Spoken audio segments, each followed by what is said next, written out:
I have been given the honor of saying a few words to you about those gallant Dutchmen who recently took the crew of a British bomber under their protection and who have since been executed by the Germans as a penalty for this noble act.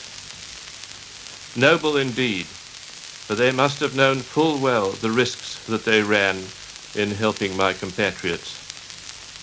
No words of mine can pay adequate tribute to these men, but I will quote to you what those of a master of language who, speaking in Athens more than 2,000 years ago, said, "Such men would not be wanting to the city with their virtue, but made unto it a most honorable contribution.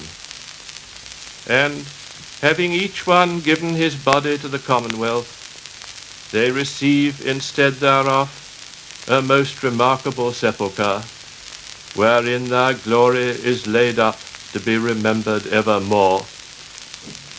For famous men all the earth is a sepulchre, and their virtue shall be testified, not only by the inscription on stone at home, but in all lands, in the unwritten record of the mind, which, far beyond any monument, will remain with all men everlastingly. Be zealous, therefore, to emulate them, and judging that happiness is freedom, and freedom is valor, be forward to encounter the dangers of war."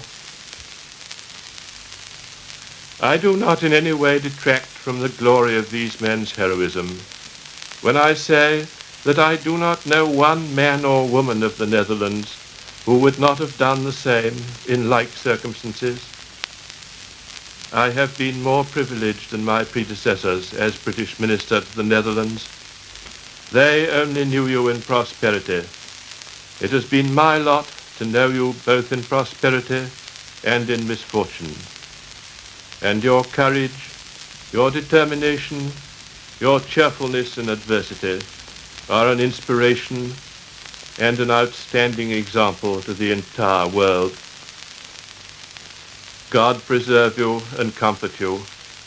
God save your gracious Queen Wilhelmina and her family, and bring them back to you safe and sound. Oranje boven.